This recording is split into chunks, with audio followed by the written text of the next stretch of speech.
आता ही गाय माझी 50,061 NDDB हा. त्याची बुलची गाय. हिनं पहिल्या वेताला मला 27-28 लिटर दूध दिलं बघा ह्या गायने. 27-28 हो. आता 5व्यांदा गाभण आहे. हा. तिच्या जवळजवळ आता 5-4 पाड्या तिने मला दिलेल्या आहेत. हा. आता ही जीच एक पाडी ही वॉल्टर आपण तिला सिमेंट दिलेलं पहिल्या वेताला. NDDBचं वॉल्टर म्हणून सिमेंट आहे ते आपण दिलेलं. हिने सुद्धा आता दुसऱ्यांदा आहे परत. दुसऱ्यांदा गाभण आहे. हो, दुसऱ्यांदा गाभण आहे. पहिल्या रोला किती दूध दिले? पहिल्याला ही जरा 8व्या महिन्यामध्येच खाली झाली होती. तरी पण हिने मला एक 23-24 लिटर दूध दिलं मला. म्हणजे गाभडली जरा 8व्या गाभडली का? हो, जरा पडली होती थोडीशी, त्यामुळे थोडीशी गाभडली. पण दूध दिलं 23-24 लिटर दूध दिलं. हो, ठीक आहे. गाय चांगली आहे सुद्धा. बॉडी स्ट्रक्चर सिलेक्ट करताना कसं केलं दाखवतो पाहिजे? मला next. तर नमस्कार मित्रांनो, आज आपण आलेलो आहोत ब्रीडिंग फार्म वरती. तर आता सगळ्या महाराष्ट्रात किंवा पूर्ण भारतामध्ये एकच विषय चाललाय की ब्रीडिंग. तर या ब्रीडिंग क्षेत्रामध्ये ज्यांनी उत्तम कामगिरी केलेली आहे अशा उद्योजक किंवा शेतकरी उद्योजक म्हणू शकतोय त्यांना आपण भेटायला आलेलो आहे. सर्व ब्रीडिंग विषयी माहिती आपण त्यांच्याकडून जाणून घेणार आहोत. तर मित्रांनो, व्हिडिओ सुरू करण्याच्या आधी आपल्या युट्यूब चॅनलला सबस्क्राईब करा आणि व्हिडिओ शेवटपर्यंत बघा, कारण इथला शब्द तुम्हाला काहीतरी शिकून जाणार आहे. नमस्कार, तुमचं आमच्या महाराष्ट्र कृषी उद्योग या युट्यूब चॅनल मध्ये स्वागत आहे. नमस्कार. तर आता सुरुवातीचा पहिला प्रश्न म्हणजे महत्वाचा, तुमचा परिचय द्या. हे महत्वाचा सगळ्यात प्रश्न. माझं नाव सुशांत शिवाजी जाधव. मी राहणार सोन्याचीवाडी, तालुका पाटण, जिल्हा सातारा. बरोबर. आता या ब्रीडिंग मध्ये तुम्हाला का वाटलं, का बाबा कशी प्रेरणा मिळाली की ब्रीडिंग मध्ये काम करावं, ही गरज तुम्हाला का वाटली? काय झालं, अगोदर आपला गोठा होता 2015ला आपण पहिली गाय घेतली 6 फेब्रुवारीला. ती गाय अजून माझ्या गोठ्यामध्ये आहे, तुम्हाला मी दाखवतो. पण जसं जसं या भागात फिरतो, म्हणजे आमचा भाग हा पूर्णपणे पावसाळी प्रदेश आहे, बरोबर आहे. त्याच्यामुळे इकडे ब्रीडिंगचं कोणी काम करत नव्हतं त्यावेळी पण आहे, आणि अजून सुद्धा खूप बोटावरती म्हणजे मोजण्यात लोक काम करतात. ज्यावेळी खालच्या भागामध्ये म्हणजे सोलापूर, फलटण, इंदापूर, बारामती या भागामध्ये जेव्हा आम्ही गेलो त्यावेळी मला ब्रीडिंगचं महत्व समजलं. तिथे कमी गायीमध्ये जास्त दूध काढणारी माणसं आहेत. तिथून मग आपल्याला प्रेरणा भेटली की आपण पण आपल्याकडे करू शकतो ही गोष्ट म्हणून. इथे आल्यानंतर मग आम्ही डॉक्टरांनी चर्चा केली, डॉक्टरनी पण सहकार्य केलं. त्या ब्रीडिंग मध्ये भरपूर माणसं आहेत, त्यांनी सहकार्य केलं. त्यात आपण परत ते चालू केलं सगळं ब्रीडिंग मध्ये काम. बरोबर, ठीक आहे. आता ब्रीडिंग म्हटलं की गायचं सिलेक्शन महत्वाचं असतं. तर गाय कुठली गाय म्हणजे कशी गाय सिलेक्ट केली पाहिजे, ब्रीडिंग करताना काय गोष्टी गायच्या बघितल्या पाहिजे? काय होतं, असं प्रॉपर नियोजन नसतं. आपण आपल्या गोठ्यातल्या गायींवर सुद्धा ब्रीडिंग करू शकतो. तर पहिला रू कालवड तुमच्याकडे चांगली एखादी असेल तर तिला आपण इम्पॉर्टंट सिमेंट, तिच्या सेक्स सिमेंट भरून आपण तिचं ब्रीडिंग तयार करू शकतो. ह्या ज्या आपल्या गायी आहेत त्या सगळ्या नॉर्मल गायींना झालेल्या कालवडी आहेत. ज्या 20 लिटर 22 लिटर दूध देणाऱ्या गायी होत्या त्यांचं आपण हळूहळू ब्रीडिंग मध्ये रूपांतर करत आपण 30, 35, 38 लिटर आपण गेलेलो आहे तुझ्यावरती. 38 लिटर पर्यंत? हो. म्हणजे 38 लिटर पर्यंत तुम्ही पहिला रू कालवड तयार केली? हो, नाही, पहिल्या रू त्या गायीने मला दूध दिलं 29-30 लिटर. नंतर हळूहळू ती दुसऱ्या तिसऱ्या वेताला 34, 35, 38 लिटर वर अशी गेलेली आहे. म्हणजे 38 ते 40 लिटरची गाय तुम्ही तयार केली? हो. आता ही गाय 33-34 लिटर देते, आणि जी माझ्याकडे 38 लिटरची होती ती मी आता ह्या वेताला संजय सालगुडे पाटील आपले माळशिरसचे, त्यांना ती गाय मी विक्री केली. तर तुमच्याकडे म्हणजे 38 लिटरचीच प्लस गाय होती आतापर्यंत, तुम्ही 38 लिटरची गाय काढलेली? हो, 37-38. किती लिटरच्या गाय पासून तुम्ही 38 लिटर पर्यंत गेला? आपण एक 18, 20, 22 लिटर पासून ते एक 35-38 लिटर पर्यंत आपण गेलेलो आहे. तर आता आपण म्हणजे गाभण राहण्यासाठी गाय म्हणजे खूप आता टेक्नॉलॉजी आली, एम्ब्रिओ आलं आणि सिमेंस आलं, 6 सिमेंस आलं. बरोबर. यातली तुम्ही कुठली टेक्निक वापरता? नाही, आम्ही संपूर्ण सेक्स सिमेंट वापरलं. एम्ब्रिओ आपण केलेलं नाही, कारण की थोडंसं खर्चिक पण आहे ते, त्याच्यामुळे आम्ही एम्ब्रिओ केलेलं नाही. आता सेक्स सिमेंट वापरून हळूहळू याच्यामध्ये स्टेप बाय स्टेप आपण ब्रीडिंग वरती काम करत गेलो. आता ज्या नॉर्मल कालवडी म्हणजे आपण कन्व्हेन्शनल सिमेंस वापरतो आणि ज्या ब्रीडिंगचं सिमेंस वापरतो आपण ज्या कालवडी, त्या कालवडी आणि ह्या ब्रीडिंग करून तयार झालेल्या कालवडी त्यात काय फरक? काय असतं, नॉर्मल आपण सिमेंट ते पण 100% असतं, तो विषय नसतो. पण काय होतं, जर आपल्याला पुढे आपला गोठा हे करायचं म्हणजे पीक वर आहे, चांगल्या ठिकाणी न्यायचं आहे, तुम्हाला सेक्स सिमेंटच वापरलं पाहिजे. त्याचं कारण काय माहितीये का, हे जे बुल असतात, जे बैल आहेत, ते पूर्णपणे तुमचे म्हणजे त्यांचं पूर्ण मोजमाप झालेलं असतं. हे त्या सगळ्या गोष्टी म्हणजे तुमची सड कशी पाहिजे, तुमचं ते दूध किती वाढेल त्याचं, किंवा मस्टडीज होणार नाही त्या गायींना, अशा सगळ्या हे करून म्हणजे अभ्यास करून ते बैल असतात ते सगळे, त्याचा आपण ते सिमेंट वापरतो. एक साधी सोपी सरळ भाषा. हा. ती टेक्निकल भाषा खूप अवघड आहे, त्यामुळे आम्हाला पण कळत नाही. हा. म्हणजे आपण शेतकरीचा एक शेतकरीच्या हिशोबाने आपलं सांगतोय. हा हा. आता ब्रीडिंग म्हणले की म्हणजे काय काय लोकांना कालवडींचा खर्च परवडत नाही. किंवा आता तुम्ही ब्रीडिंग केलंय हा. तर ब्रीडिंग करण्यापासून खर्च किती होतो आणि फायदा नक्की ब्रीडिंग करून कुठं राहतो तेवढं काय होतं शेतकऱ्यांना सांगा. सगळ्यात मोठा गैरसमज आहे की ब्रिडिंगची गाय असेल तर खर्च जास्त होतो. आणि हे बघा, कालवडी दोन्ही लहान, हा. बरोबर आहे? त्या दोघांना पण सेमच तुम्ही खर्च करणार. हो. पण तुम्ही तर ब्रिडिंगचं कालवडी काम केलं तर तुम्हाला त्याचा इनपुट जो आहे तो जास्त भेटणार आहे. हो. बरोबर आहे का नाही? खर्च दोघांना सेम होतो, असं काय नाही. ती पण तेवढीच खाणार, ती पण तेवढीच खाणार. बरोबर आहे? तिला पण तेवढं दूध पाजावं लागणार हा. आपल्याला, आणि ह्या गाईला पण तेवढं दूध पाजावं लागणार आहे. मग खर्च तोच होतो, खर्च असं काय एक्स्ट्रा काहीच होत नाही. पण येणारं उत्पन्न हे त्यापेक्षा दुप्पट असतं ना. हा म्हणजे जास्त दूध देण्याची क्षमता जास्त असते हा. ब्रीडिंग जर हा. केलं तर. त्यात खर्च काय, फक्त सिमेंटचे तुम्ही 200 रुपयाला वापरताय, ते तुम्ही सेक्स सिमेंट वापरून एक 2000 2500 किंवा आता WWS आले ते 4000 5000 म्हणजे आपल्या कुवतीप्रमाणे किंवा याच्याप्रमाणे वापरू शकतो आपण ते हा सिमेंट. हा. आता जे नवीन गाय पालन करणारे तरुण आहेत हम्म. त्यांनी काय केलं पाहिजे, म्हणजे कसा व्यवसाय यशस्वी केला पाहिजे? ब्रीडिंग जर आपण बघतोय आजकाल ब्रीडिंगचा ट्रेंड चालू आहे, हा. तर कशा पद्धतीनं ते केलं पाहिजे? सगळ्यात महत्वाचं मी तरुणांना पण सांगेन, हा. किंवा आज गोठेवाले त्या सगळ्यांना पण मी एक सांगेन, हा. सर्वात पहिलं हा. हे युट्यूब बघणं सोडा. हा. युट्यूब बघणं सोडा म्हणजे काय पूर्ण सोडा म्हणत नाही. काय झालं, हे युट्यूबचे व्हिडिओ बघून बघून बघून लोकांची डोकी काय काय जे तरुण मुलं आहेत आता, जे मुंबई पुण्यावरून आली, त्यांनी खरं म्हणजे खूप, आता बघा तर प्रत्येक जे माणसं आहेत त्यातले 80% माणसं पण रिटर्न गेलेली आहेत. हो. ते फक्त एवढं बघून, एवढं दूध देतं, एवढा नफा राहतो, काही तसं नाहीये. ते कष्ट करावं लागतं, भले भले ह्याच्यामध्ये झोपलेले आहेत. त्याच्यामध्ये आम्ही सुद्धा आहे. भरपूर लॉस आम्ही पण खाल्लेला आहे, तिथून आम्ही सुरुवात केली. माझं तरुणांना फक्त एकच मत आहे, तुम्ही युट्यूब बघा, अभ्यासासाठी बघा, सगळं बघा, पण अगोदर सगळ्यात आपल्या भागातले गोटे फिरा, आपल्या भागातल्या वातावरणाचा अंदाज घ्या. तिथं कोणता चारा उगवतो, काय उगवतो, ह्या सगळ्या गोष्टी तुम्ही अभ्यास करा, तिथल्या डॉक्टरांपासून चर्चा करा, आणि नंतर मग तुम्ही या धंद्यामध्ये पडा. परत दुसरी गोष्ट, गोट्यावर तुम्ही भेटीगाठी द्या. बस प्रत्येक वेळी मोठेच गोटे बघितले पाहिजे असं नाही, 8-10 जनावरांचे गोटे तरी बघितले तुम्हाला सगळा अंदाज येतो. आजकाल काय होतंय, कोण कोण उठते आता आमच्या भागात सुद्धा, जा पंजाबला, जा हरियाणाला, आज तुम्हाला त्याच्या गोट्या घेऊन जातो, अक्षर अडतात माणसात. बघा, तुमचा मेहनतीचा पैसा येतो, तुम्ही कुठे वाया घालवू नका. हे फक्त मी तरुणांना सांगतो. कसं आहे, शेवटी ते पैसे आहेत ते आपण चुके मोजत नाही गायींना. 1.5-2 लाखाची गाय तुम्ही बाहेर आणताय, त्यापेक्षा आपल्या भागातल्या गोठेवाल्या का शेतकरी चांगली गाय घ्या ना तुम्ही. बरोबर आहे का ना? असा विषय. बाकी काय सांगत, दुसरं काय सांगत तरुणांना? म्हणजे आता तुम्ही म्हणताय म्हणजे पंजाबवरून गाय आणलेल्या, म्हणजे इथे येऊन ज्या व्यवसाय लॉस मध्ये आलेला आहे, तर तुम्ही आता ब्रीडिंग करताय, तुमच्याकडे गाय काय विक्रीसाठी अवेलेबल आहेत ना, मी तुम्हाला दाखवू शकतो. हे बघा, आता हे आपल्याला ह्या विक्रीच्या इकडे गाय आहेत आपल्या. मग अशी आपण बोल ना की विक्रीच्या ठेवतो, ही गाय खाली झालेली आहे, हिला खोंड झालाय. मग तिकडे तो खोंड आहे, आता ही बघा, ही खाली झालेली गाय, ही सुद्धा एक दुसऱ्यांदा खायचे 6 दाती कालवड आहे. पहिल्या वेळेला एक 22-23 लिटर दूध दिलं होतं तिने. शेतकऱ्याने एवढी ती सांभाळणी एकदम खास नव्हती, थोडीशी खराब गाय आहे, पण साधारण खूप मोठी गाय भरपूर. परत ह्या सगळ्या ही गायी आता आपण ह्याला दिले, अकलूज साईडला विकलेल्या गायी आहेत. कितीला व्यवहार झाला? हिजा 78,000 रुपयाला आपण गाय दिली. 78,000. काही थोडीशी वीक आहे म्हणजे खराब आहे म्हणून 78,000 रुपयाला. हिचा 90,000 रुपयाला व्यवहार झालेला आहे. ही पुरंदरला गाय गेलेली आहे बघा. ही अजून शिल्लक आहे, बाकी दाताला 6 दात ही सुद्धा, आणि अजून हिचा एक 20 दिवस बाकी आहे तिला. 20 दिवस बाकी आहे? हो हो.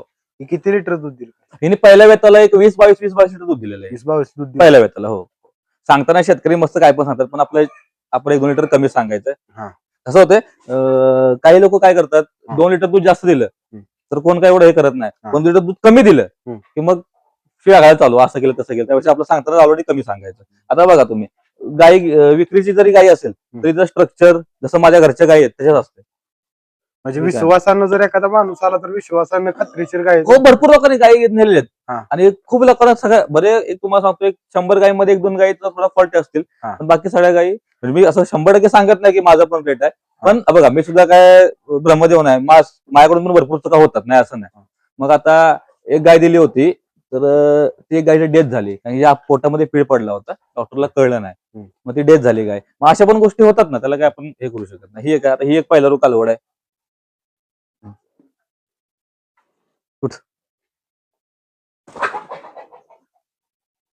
बसून तिला काय किती, आता आत्ताच बसले मग अशी सुद्धा पहिला कालवड आहे बघा. ही सुद्धा किती जात?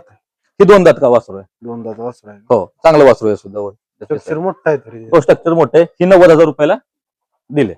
किती पिळेल काय अंदाज? हे पहिल्या रूला एक 20-22 18 ते 22 दरम्यान पिळेल बघा ही कालवड. म्हणजे जशी सांभाळा, जसं सांभाळाल तसं. काय होतं, गाय विक्री करायचे म्हणून 24 देईल 25 देईल. 18 ते 22 दरम्यान पिळेल एक अंदाज व्यवस्थित. बघा कसं असतंय, नुसतं देल हा महत्वाचा नसतो. गाई व्यवस्थित डिलिव्हरी झाली पाहिजे, त्याची वाढ पडली पाहिजे. हा, तिला गोचिड ताप, थायलेरिया म्हणजे मिल्क फिवर वगैरे ह्या गोष्टी जर नाही झाल्या ना, 100% गाई चांगले चालते. काय होतं, कधी कधी शेतकऱ्यांना काही गोष्टी कळत नाहीत, कधी कधी डॉक्टरांना सुद्धा काही गोष्टी म्हणजे तिथल्या प्रॉपर चुकीची ट्रीटमेंट होते. काय होतं, गाई डिलिव्हर झाल्यानंतर कुठली गाई म्हणजे ह्या 2-3 आजार आहेत, जे मिल्क फिवर वगैरे असे आजार हे लगेच होतात गायींना, मग ते कळत नाहीत. किंवा तुम्हाला सांगतो, फक्त खाद्य खातच नाही, फक्त वैरण खातात गाई काय काय, मग त्यावेळी पण दूध निघत नाही गायींना, नाही का. ह्या सगळ्या गोष्टीचा प्रॉब्लेम होतो. ठीक आहे, आपण सांगून देखून देतो, बाबा ही गाय आहे एवढं दूध देईल, आपण 2 दूध कमी सांगतो. ते यायचं तुम्ही पसंत पडली न्यायची, नाही तर आपलं तुमच्या सडाला आणि अंगाला आपण जिम्मेदार असतो, त्यामुळे काही विषय नाही. सडाला रंगाला हो बोलीत बोलीत. हा, फक्त पहिल्या रुला नसतं, कारण की पहिल्या रुला कसं असतं, सडा आपण फोडून देतो आणि पहिल्या रुला आता अंगाला आपण बोलीत नसतो. आता आपण बघत असतोय की म्हणजे व्यापारी आहेत, म्हणजे एवढं दूध देईल सांगत असतात, म्हणजे गॅरंटीने सांगत असतात 30 लिटर दूध देईल, 35 लिटर दूध देईल. तुम्ही काय असं बोलला नाही, म्हणजे कारण काय त्याचं कारण काय माहिती आहे, बघा कसं असतं, तुम्हाला एक सांगतो. ज्या मोठ्या गायी आहेत 30 लिटर 35 लिटर वाल्या, बरोबर आहे, तो घेणारा शेतकरी सुद्धा मोठा असतो. त्याच्याकडे प्रॉपर मुरगास किंवा ह्या सगळ्या गोष्टी असतात, बरोबर आहे, आणि त्याची किंमत सुद्धा 1.5 लाख 2 लाख असते. त्या गायची किंमत आहे 80,000 90,000 रुपये. त्याच्यामुळे तुम्ही गॅरंटी कशी देऊ शकता, एक लक्षात घ्या, ही सजीव वस्तू आहे. आज तुम्ही इथून येताना तिचा पाय घसरू शकतो, अटॅक येऊ शकतो, किंवा काही गोष्टीमध्ये घडू शकतात. ते जिम्मेदारी तुम्ही घेणार काय. दुसरी गोष्ट काय तुम्हाला सांगतो, ही गायी जर व्यवस्थित तिची डिलिव्हरी झाली व्यवस्थित, तर ती प्रॉपर व्यवस्थित दूध देऊ शकते, बरोबर आहे. तर तिथून पुढे फिडिंगचा पण विषय आला ना. शेतकरी काय काय 2 किलो खाद्य घालतात आणि बोलतात आम्हाला 30 लिटर दूध पाहिजे, कसं भेटेल मला सांगा. हा सगळा अनुभव आम्ही घेतलेला आहे. त्याच्या अगोदर सुद्धा आम्ही गॅरंटी दुधाची दिलेली आहे. हा, तिथे गायी गेलेत, गायीची सगळी व्यवस्थित डिलिव्हरी झालेली, पण त्याला दूध निघालं नाही का, घालतात काय वाढ, उसाचं वाढण दूध निघेल का. मग मग आपल्या इथं गोठ्यावर आणलं आपण, त्याला प्रॉपर थोडंसं ऊस, थोडासा आता मॅडम थोडाफार ऊस आहे, पण मका असतो किंवा ह्या सगळ्या गोष्टी असल्या विकतचा, तर आपले दूध देतात ना गाई त्या चांगल्या. मग परत ते लोक बोलतात मग आमच्याकडे का दूध देत नाही, असं नसतंय.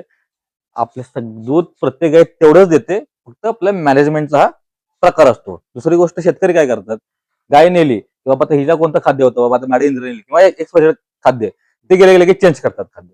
खाद्य चेंज केले की सुद्धा गाई दुधाला कमी येते, वाढताना वेळ लागतो, कमी यायला फटदेशी कमी होते. ह्याच्यामध्ये बघा साहेब, व्यापार म्हणजे सुखाची गोष्ट नाही.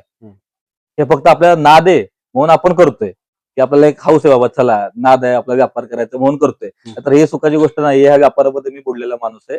11 लाख रुपये माझा लॉस झालाय. बँगलोरहून ज्या गायी मागच्या 2 वर्षापूर्वी पकडलेल्या ना 11 गाड्या, त्यामध्ये माझी गाडी होती. त्यात माझ्या 9 गायी होत्या, सगळ्या गायी माझ्या लाखाच्या वरच्या होत्या. 1.5 महिने 2 महिने मी तिथं होतो, अक्षरशः म्हणजे रडकुंडीला आलेलो, पूर्ण मी कॉलेज झालो होतो. आता परत आम्ही उभं राहतोय. त्याच्यामुळे जेव्हा नुकसान होतं ते कोण नसतं विचारायला, लक्षात घ्या. त्याच्यामुळे गॅरंटी वगैरे कसं असते, तुम्हाला गॅरंटी पण मी देऊ शकतो. तुम्ही मला 1.5 लाख रुपये आणून द्या, मी तुम्हाला 1.5 लाखाची गाय देतो, तुम्हाला मी गॅरंटी देतो, बरोबर आहे. तुम्ही 70-80 हजाराची गाय घेणार, तुम्हाला प्रत्येक गोष्टी गॅरंटी पाहिजे, हे मी देऊ शकत नाही. दुसरी गोष्ट, थोडं मत परखड वाटेल की म्हणजे असं कसं बोलतो, पण ही खरी परिस्थिती आहे सध्या. जे आता काही व्यापारी आहे, जे मोठ्या गायी आणतायत, बरोबर आहे ना, पण त्यांची तेवढी गॅरंटी तेवढी देणार ना, त्या ते ब्रिडिंगच्या गायी आणतात ते व्यापारी. मग तशा पण गायी आपल्याला आहेतच की. मग त्या ज्या गोठ्यातून माझ्या गायी गेलेत त्या सगळेच शेतकरी खुश आहेत. जे घेणारे जे गोठे होते सगळे शेतकरी खुश आहेत, काय विषय नाही. आणि ह्या पण ज्या गायी देतोय त्या पण मी ऑलरेडी सांगताना दूध कमी सांगतो 2 लिटर, जेणेकरून की म्हणजे आपण बोलतो ना की शेतकऱ्याचं कुठलं नुकसान होऊ नये. तुम्ही आता बघितलं असेल की आता आपण व्हिडिओ मध्ये घेत नाही, मला किती फोन आला त्या मगापासून गायींचे. आता बघा आपण 1 तास व्हिडिओ करतोय, पण 10-12 फोन झाले की आम्हाला गाय पाहिजे गाय पाहिजे. त्याचं कारण काय, तर एक लोकांचा विश्वास आपल्यावरती जमलेला आहे, बसलेला आहे की बाबा हे आपल्याला चांगल्या गायी देतात. आता ही गाय पुरंदरला गेले, ती गाय आणि ती काळी गाय आपण जी बघितली ती मऊदला गेले, अकलूजला, असं आहे. परत दुसरी गोष्ट, मी तुम्हाला मगाशी बोललो की मी माझ्या गोठ्याची 38 लिटर वाली गाय दिली संजय साळुडे पाटलांना. मग त्यांना मी दूध सांगितलं 33-34 लिटर. त्यांना स्वतःहून मला फोन आला की नाही सुशांत, गायी दूध आपल्याला चांगलं दिलंय म्हणून. म्हणजे असं आपल्याला शेतकऱ्याचा फोन आला पाहिजे की दूध गाय चांगली दिली आपल्याला, पण त्याला आपली समाधानी. ठीक आहे. आता हीच गाय तुम्ही जर बाहेर बाजारात गेलात तर तुम्हाला लाखाच्या वरती गाय भेटणार आहे, असं आहे. आपण कमीत न दिली थोडी शेतकऱ्याला. काय होतं, कोणाला प्रॉपर मॅनेजमेंट जमत नाही. ज्याला मॅनेजमेंट जमली त्या लोकांनी पण पंजाब वरून हरून गाय आणून सक्सेस झालेत. पण त्यांचं जे प्रमाण आहे ते 70-30%. 30% चांगले सक्सेस झाले, 70% गोठे त्याचं कारण काय की इथून बघणे. आता असे माझे काय काय न घेत इथून डायरेक्ट ऑर्डर दिलेली आहे, 20 गायी पाहिजेत 15 गायी पाहिजे, इथे बसून धंदा असं होत नाही ना. आणि नंतर इथे गाय उतरल्यानंतर कळते की काय परिस्थिती असते, त्यांना खर्च काय. मग या सगळ्या गोष्टी आहेत त्याच्यामुळे. मग आपलं काय होतं, जसं माझ्याकडे जसं तुम्ही आता आलात तसे भरपूर शेतकरी येतात, मग ते बोलतात आम्हाला एखादी गाय द्या. आता तुम्ही मगाशी बघता आपल्या समोर एक शेतकरी आला होता, काय बोला आम्हाला ही गाय द्या. मग गोठ्यातली गाय देता येत नाही. मग हळूहळू आपण पण मग आपल्या भागातून फिरून बिरून एखादी गाय घेतली की चालू केलं, मग नंतर व्यापार पण आपण हळूहळू चालू केला. पण असं एकदम मोठा नाही, आपलं हळूहळू चांगल्या ब्रीडची गाय घ्यायची, जर विकली नाही तरी आपल्या गोठ्यात राहिला अशी आपण ते ठेवतो. आता ही गाय माझी 50,061 NDDB त्याची बुलची गाय, हिनं पहिल्या वेताला मला 27-28 लिटर दूध दिलं बघा ह्या गायने. 27-28. हो, आता 5व्यांदा गाभण आहे. तिच्या जवळजवळ आता 5-4 पाड्या तिने मला दिलेल्या आहेत. आता ही जीच एक पाडी ही वॉल्टर आपण तिला सिमेंट दिलेलं पहिल्या वेताला, NDDBचं वॉल्टर म्हणून सिमेंट आहे ते आपण दिलेलं. हिने सुद्धा आता दुसऱ्यांदा आहे परत. दुसऱ्यांदा गाभण आहे? हो, दुसऱ्यांदा गाभण आहे. पहिल्या रोला किती दूध दिले? पहिल्याला ही जरा 8व्या महिन्यामध्येच खाली झाली होती, तरी पण मला एक 23-24 लिटर दूध दिलं मला. म्हणजे गाभडली जरा 8व्या. हो, जरा पडली होती थोडीशी, त्यामुळे थोडीशी गाभडली. पण दूध दिलं 23-24 लिटर दूध दिलं. हो. ठीक आहे, गाय चांगली आहे सुद्धा. बॉडी स्ट्रक्चर सिलेक्ट करताना कसं केलं दाखवतो तुम्हाला नेक्स्ट.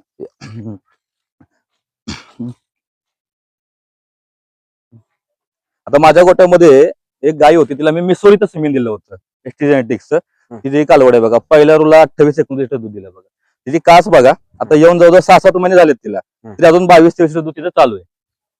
22-23 लिटर दूध चालू आहे. हो, तिची आता कास बघा तुम्ही, माझ्या कुठल्याही तुम्ही गायींची कास बघा, गुडघ्याच्या वरती सड तुम्हाला गोलत दिसणार तुम्हाला तिची सड. आणि आता ग्लेझिंग वगैरे बघायची, हाईट लेंथ ह्याचं संपूर्ण हे बघा तुम्ही. ही 50,007 कालवड आहे. ही 4 आहे. आता हिने सुद्धा एक 27-26 लिटर दूध दिलं पहिल्या वेताला. दुसऱ्यांदा आता स्ट्रायकरने गाभण आहे, ABS स्ट्रायकरने गाभण आहे. फक्त ही कालवड आहे माझी. हिचं मला सिमेंट माहित नाही, कारण की ज्यावेळी मी मुंबईला गेलो होतो, एक महिनाभर मी जरा थोडा बाहेर होतो, त्यावेळी गोट्यामध्ये सिमेंट दिलं होतं आपल्याला. तर त्याच्यामुळे मला सिमेंटची तिची काय मला माहिती नाहीये, पण ही सुद्धा मला एक 22-23 लिटर मला तिने दूध दिलं मला पहिल्या वेताला. हो, आता सिमेंट दिलंय त्याला. आता बघूया आता काय. आता हिची पण तुम्ही आदर वगैरे बघा तुम्ही, पूर्ण सडशास्त्र वगैरे पाठीमाग.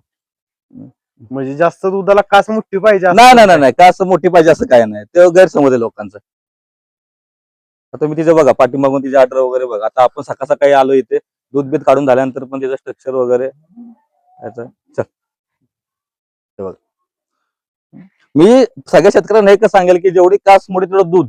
हा गैरसमज डोक्यातून पहिला म्हणजे शेतकऱ्यांनी काढून टाकायचा की मोठी कास असेल तर मोठं दूध मिळणार, असं काय नाही. ब्रिडिंगचा हा फायदा आहे. काय होतं, हे अशा कासा असल्या ना तर काय होतं, जेव्हा गाई बसते किंवा उठते त्यावेळी आपल्या पायाच्या खाली तिला सड वगैरे दाबला जात नाही. दुसरी गोष्ट, मर्सिडीजला अजिबात दमवत नाहीत गाई. आपल्या गोट्यामध्ये एवढ्या वर्ष डॉक्टर आहे, तुम्हाला मी नंबर देतो, विचारा. एकही गाईचा कुठला तुम्हाला सडबिडी गेला 9 वर्षामध्ये तुम्हाला दिसणार नाही. मर्सिडीज हा होत नाही असं नाही, 100% होतो. पावसाळ्यामध्ये थोडं प्रमाण जास्त आहे आमच्याकडे, ते पण असं काय दरवेळी नाही, 1-2-3 वेळा होतो पूर्ण पावसाळ्यामध्ये 5-6 महिने, पण कमी प्रमाण भरपूर. ते काय लगेच आपण कव्हर करतो, आपल्याला माहित असल्यामुळे आपण त्या सगळ्या गोष्टी कव्हर करून घेतो. आता ही सुद्धा बघा गाय 50,007 कालवड आहे, एक नंबर. 27-28 लिटर दूध दिले, आता गाभण आहे. पहिल्या रोला 27-28. आता मी जे तुम्हाला सांगतोय ना, ते विषय कसा आहे, आमच्याकडे चाऱ्याचं प्रमाण क्वालिटी नाहीये, आणि तुम्ही प्रत्येक गोष्ट सोंग करू शकता, पैशाचं सोंग करू शकत नाही आपण. बरोबर आहे. आमच्याकडे 5-6 महिने पाऊस असल्यामुळे आमच्याकडे मका येत नाही. तुम्ही आता एवढा भाग फिरून आलात, तुम्हाला एक ताट तुम्हाला आमच्याकडे मका दिसणार नाही. मग आम्ही मका खालून आणतो, पळशी मान इकडून. तिकडे पाऊस झाल्यामुळे हे नाहीये, म्हणजे तिथून पण मका आता येत नाहीये. त्याच्यामुळे आता आमच्याकडे वैरणीची म्हणजे बघा, आम्ही किती बोंबललो ना, तुम्हाला खरं सांगतो, तरी आम्ही अजून वैरणीवर आमचं काम झालेलं नाहीये. त्याच्यामुळे मी जरी स्वतः किती ब्रीडिंग केलं तरी मी त्याचं पूर्णपणे उत्पादन मी घेऊ शकत नाही, कारण की जागा कमतरता, जमीन कमतरता, ह्या गोष्टीमुळे आम्हाला. आता कसं असतंय, खाली वातावरण निर्मळ असते सोलापूर वगैरे भागामध्ये, तिकडे जमीन लोकांना 50 एकर 100 एकर 35 एकर अशी जमीन, आम्हाला 1.5 एकर जमीन आहे, त्यात 10 ठिकाणी. हा डोंगराळ भाग आहे, कोकण पट्टा पडतो बरोबर. त्याच्यामुळे आमच्या भागात जमीन कमी. कोयना धरण वरती असल्यामुळे आमच्याकडे स्लॅब पडलेत की एका माणसाला एखाद्या नावात 3 एकर जमीन जास्तीत जास्त. कराडकडे गेला की 6 एकर, तिथून पुढे खाली गेले की किती आहे, हा नियम आहे गव्हर्नमेंटचा. त्यामुळे सगळ्या आमच्या जमिनी गेलेल्या आहेत पहिल्या. त्यामुळे आम्हाला जेवढं आहे तेवढं तर आम्हाला ते करावं लागतंय. आणि विकत तुम्ही घेणार किती, आपण आहे, आणि विकत घ्यायला भेटलं तर पाहिजे. आता काही काही गोटे हे विकत पण भरपूर चालतात हम्म. पण ते खालच्या भागामध्ये, हे आमच्या भागामध्ये तुम्हाला गोटे दिसणार नाही, तुम्ही कुठेही जावा. हम्म. आता तुम्ही 1-2 महिन्यापूर्वी आला असता तर आपल्या गोट्यामध्ये 17 ते 18 जनावर होती. हा. त्या चाऱ्यामुळे मला पाड्या मी विकलेत माझ्या मित्रांना. हा. पण त्यांना आपण सांगितलं की बाबा परत विकताना तुम्ही आम्हाला द्या. मग अशा मी बिल्डिंगच्या जवळजवळ 20 ते 22 कालवडी विकले. 20 ते 22. हो. पण एक आहे की मला त्याचा मोबदला पण चांगला भेटला. जे लोक बोलतात ना कालवड सांभाळून काय राहत नाही, तर मला त्याचा मोबदला सुद्धा चांगला भेटला. 4 महिन्याची कालवड, 5 महिन्याची कालवड आम्ही 50,000 60,000 रुपयाला आमच्या गोट्यातून विक्री झालेली आहे. आणि मला कुठे बाहेर जायची गरज नाही लागली. ज्यांना माहिती आहे ते स्वतःहून येऊन बाबा आपले घेऊन जात आहेत. पण ही कुठलं ब्रीड म्हणायचं? जर जर्सी आणि पण नाही, प्युअर एचएफ पण नाही, नक्की तुम्हाला breed मी काय सांगू का, हा. माझं सुद्धा अजून जमलिंग होते. हा. काय होतंय, जर्सी असेल तर एवढी मोठी होत नाही. हो. हे दूध दिलंय मला 27-26 लिटर दूध दिलंय. आता हा. सुद्धा 6व्या महिन्याची गाभण आहे, अजून 13 लिटर 14 लिटर दूध चालू आहे. फॅट चेक केली का जर्सी? 4.5च्या वर हिची फॅट. होय. काय झालं, मी माझ्या मित्राच्या गोट्यावर गेलेलो असं, हा. तिने आपली गाय आणलेली, तो मला ही गाय द्यायची होती माझी. मग मी बघितली, मला पण नक्की काय नाही जर्सी आहे की एचएफ आहे. असं वाटतं की एचएफ ला कोणीतरी जर्सी क्रॉस वगैरे करून ही गाय तयार झाली असेल. हा. कारण की जर्सी असेल तर ही एवढी मोठी जर्सी होत नाही, कारण की हो. भयानक मोठी गाय आहे, एचएफ पेक्षा गाय मोठी आहे. त्याच्यामुळे बरं जर्सी असो किंवा एचएफ असो किंवा मी म्हणतो दोन्ही असो, मला त्याचा फायदा होतोय. ते मला अवघ्या नुसत्या 75,000 रुपयाला गाय घेतली. 75,000 रुपये. हजारला. हा, ज्यावेळी दर नव्हते त्यावेळी 75,000 रुपये दर घेतली, गाय घेतली मागच्या 2 वर्षापूर्वी. होय. हा. ते नशीब आहे मला, चांगलं मला भेटली. बघू शकताय 75,000ला फक्त एवढी म्हणजे क्वालिटी. 4.5च्या वर फॅट पण आहे, दूध पण 27-28 लिटर आहे. पण हे ऍक्च्युली मला फसवून भेटलेली हा. ही आताच्या बाबतीत ह्याची किंमत लाखाच्या वरती आहे. होय. ती मला त्यावेळी असेच मित्र म्हणून दिलेली मला एकाने. हा. ते जरा खराब होती पण आता माझ्याकडे तयार झाले गाय चांगली. हा. आणि या तुम्हाला मी दाखव, माझी गाय तुम्हाला दाखवतो. ही माझी सोनू नाव हिचं. ही पहिली गाय मी म्हणजे 6 फेब्रुवारीला मी ही गाय घेतली होती. हा. 2015ला ज्यावेळी मी मुंबई सोडून आलो ना इकडे, त्यावेळी मी पहिल्यांदा ही गाय घेतली होती. आता हे डिलिव्हर झाले, तिथंच ते तिकडं हे पाडी येते. हा. काय आहे, हिच्याकडून मला काहीच अपेक्षा नाही दुधाची वगैरे. ती जेवढं देईल तेवढं देईल, किंवा तिने इथं खाल्लं पाहिजे, बस तिथं खाल्लं पाहिजे. तिच्याकडे आपल्याला अपेक्षा काहीच नाही. 14व्यांदा झाले, अजून किती वेळ काढते मला माहित नाही. 14 वेत झाली. 14व्यांदा आता दूध झाले. किती आता आहे? 14. तिने मला 5व्या-6व्या वेताला बघा, 4थ्या वेताला मी आणलेलं ना, हा. 22 लिटर दूध दिलं त्यावेळी. हा. पण त्याच्यानंतर जसं मी काम करायला लागलो, मग 5वं, 6वं, 7वं, 8वं तिने मला कम्प्लीट 30च्या वर दूध दिले. होय. 30, 32, 33, 30, 32, 33. हो, आता सुद्धा एक 18-20 लिटर दूध आपली मला देते. 18-20 देते. हो, थोडं जास्त असेल, 18-20 आपलं पकडून ठेवा. थोडीशी खराब झाले, पण तिच्या वयानुसार ती थोडीशी होणारच. तिला काय आपण म्हणजे नाही काय करू शकत. आपण ही शेड बघतोय ते साधारण खर्च किती आलाय गोठ्याला? आता हे 25 बाय 63 फूट आहे असं. 63 नाही, सॉरी 60 फूट आहे असं. 25 बाय 60. 60 फूट किती गायींच्या मापाचा गोठा आहे? ऍक्च्युली आता इकडे 13 आणि इकडे 13, 26, 25-26 इकडे बसले जातात. हा. पण माझं एक म्हणजे प्रामाणिकपणे मत आहे की गोठ्यामध्ये तुम्ही जास्त खर्च करू नका. हा. तुम्ही जर नीट बघितला तर बघा, हा संपूर्ण जर गोठा बघायचा 3-3.5 लाख झालेला आहे.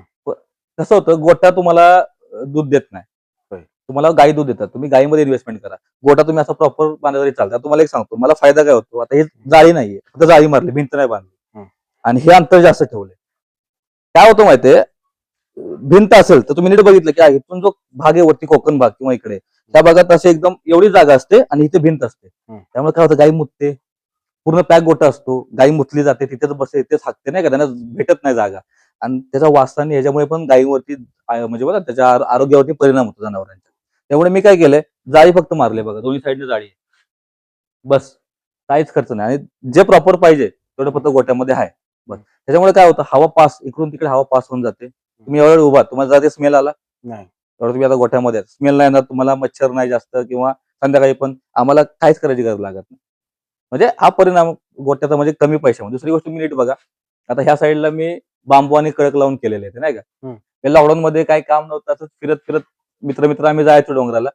त्यावेळी हे आम्ही तोडून आणले निलगिरी, आणि आम्ही मुलांनीच केले सगळे. मग किती खूप स्वस्तामध्ये गोठा होतो. गोट्यात जास्त पैसे खर्च करू नका, ते पैसे तुम्ही गाईला लावा, आणि त्याच्यातून एक वेळ दुधाची मशीन घ्या, कुट्टी मशीन घ्या.